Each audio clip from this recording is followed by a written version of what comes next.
Hi everybody, it's Stephen Brooke and welcome to my YouTube channel on architectural photography and composition. Please take a moment to subscribe to the channel. It's free, it's anonymous. You'll only hear from me when I have a new video out, but I think more importantly, it'll give me a chance. I'll hear from you.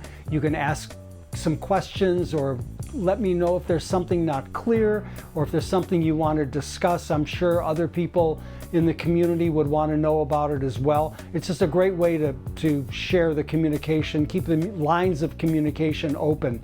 Let me know what's on your mind.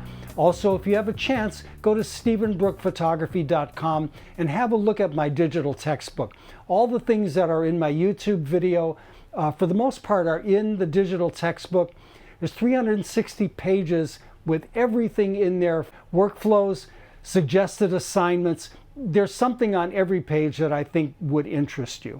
I'm calling this episode Stretch Out. And by that I mean what you can do to control wide-angle lens distortions.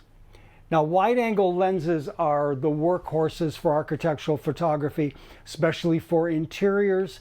But in vertical format, there can be exaggerations, particularly if your camera is up too high or you're too close to something. You'll get barrel distortion even with the best of lenses. So the rule that we've always talked about for wide-angle lenses is, all things considered, for wide-angle lenses, the lower your eye height should be, and always think about an axial composition as your first line of attack when you set up a shot, which means horizontals parallel to the picture plane.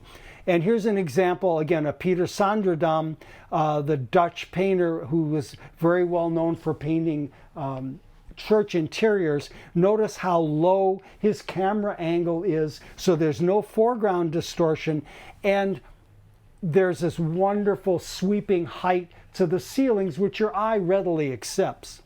Particularly in vertical format, there can be some distortion with the wide-angle lens that can be fixed with a very subtle change. And let me show you how I do that. This is a doorway to a residence. If you increase the canvas size, select all, do edit, transform, distort, and pull the sides to slightly stretch out your image, and then crop the extra canvas space, you get an image that looks like this. Now there's a subtle difference between this image and that image. This is a 1.5 to 1 ratio. This is a 1.41 to 1 ratio. It's only a 16% increase in width, but what it does, it gives a much more comfortable view, because the vertical format with a wide-angle lens, even a good one, tends to give a bit of a pinch to the image and exaggerates it, and not in a good way. This is a 1.5 to 1 ratio. This is an interior at the Flagler Museum, and I'm going to toggle back and forth because this is not a very dramatic increase, but it's significant enough. Here it's a little pinched, and here it opens it up a little bit more. And I find half the time with my vertical wide-angle lenses, and by that I mean either a 24mm or a 17mm on a full-frame camera, I find that I need to open that up, to stretch that image out, to overcome some of that wide-angle pinching distortion that I see.